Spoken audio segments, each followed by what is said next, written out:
S. Covid ಹಗರಣ ಸಂಬಂಧ ಸರ್ಕಾರಕ್ಕೆ ಸಲ್ಲಿಕೆಯಾದ ಮಧ್ಯಂತರ ವರದಿ ಗುರುವಾರದ ಕ್ಯಾಬಿನೆಟ್ನಲ್ಲಿ ಮಂಡನೆ ಆಗಲಿದೆ.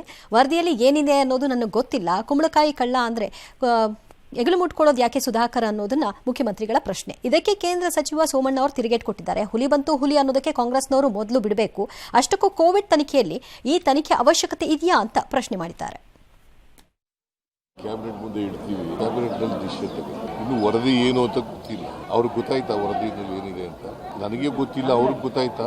ಕುಂಬಳಕಾಯಿ ಕಳ್ಳ ಅಂದ್ರೆ ಕೋರ್ಟ್ ಬರೀ ಹುಲಿ ಬತ್ತು ಅಂದ್ಕೊಂಡು ಪೇಪರ್ಮೆಂಟು ಅಂತ ಎಷ್ಟು ಜನ ಕಿವಿಗೆ ಹೂವು ಇಡ್ತಾರಪ್ಪ. ಇದ್ರ ಅವಶ್ಯಕತೆ ಇದೆಯೇನ್ರಿ ಜಗನ್ನ?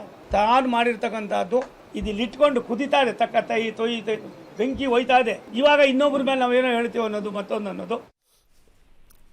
ಅಯ್ಯೋ, ಭಾಳ ಕುಂಬಳಕಾಯಿ ಕಳ್ಳರಿದ್ದಾರೆ ರಾಜ್ಯದಲ್ಲಿ. ತರಾವರಿ ಕುಂಬಳಕಾಯಿ ಕಳ್ಳರಿದ್ದಾರೆ. ಸಣ್ಣ ಕುಂಬಳಕಾಯಿ, ದೊಡ್ಡ ಕುಂಬಳಕಾಯಿ, ಸಿಹಿ ಕುಂಬಳಕಾಯಿ, ಬೂದು ಕುಂಬಳಕಾಯಿ ಕಳ್ಳರು ಭಾಳ ಜನ ಇದ್ದಾರೆ ಬಿಡಿ, ಅದಕ್ಕೇನು ತೊಂದರೆ ಇಲ್ಲ. ಮೈ ಪಾಯಿಂಟ್ ಈಸ್, ವರದಿ ತರಿಸಿದ್ದೀರಿ, ಭ್ರಷ್ಟಾಚಾರ ಆಗಿದ್ರೆ ಭ್ರಷ್ಟಾಚಾರ ಅಷ್ಟೇ, ಪಾಯಿಂಟ್ ಬೇರೆ.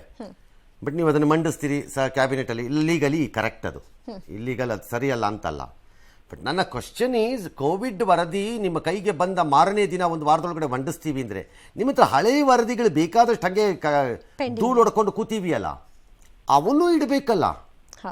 ನಿಮ್ಮದೇ ವಾದದ ಪ್ರಕಾರ ರಾಜ್ಯಪಾಲರ ಮುಂದೆ ಮಂಡಿಸಿದ ರೀತಿ ತಾರತಮ್ಯ ಮಾಡಿ 4 ಜನದನ್ನು ಇಟ್ಕೊಂಡು ಕೂತು ನಮ್ದಕ್ಕೂ ಕೊಡ್ತಾ ಇದ್ದೀರಲ್ಲ ಶರವೇಗದಲ್ಲಿ. ಪ್ರಿಯಾಂಕ ಖರ್ಗೆ ಬೆಳಕಿನ ವೇಗದಲ್ಲಿ, ಇದು ಯಾವ ವೇಗ ಅಂತ ಅಂತಾರೆ. ಅದಕ್ಕೆ ಆ ಹಳೇದೂ ಇಲ್ಲ ತಂದು ಬಿಟ್ರೆ ಬೆಳಕಿನ ವೇಗ ಗೊತ್ತಾಗತ್ತೆ. ಅದು ತನ್ನಿ, ಇದು ತನ್ನಿ, ಅದರಲ್ಲ ಜಾತಿ ಇದೆಯಲ್ಲ ಅದು ತನ್ನಿ, ನೋಡೋಣ ನೋಡೋಣ. ಒಳ ಮೀಸಲಾತಿ ಇದು ತನ್ನಿ, ಇದೆಯಲ್ಲ ನಿಮ್ಮ ಕೈಯಲ್ಲಿ, ಅದನ್ನ ಯಾಕೆ ಪೆಂಡಿಂಗ್ ತನ್ನಿ ನೋಡೋಣ.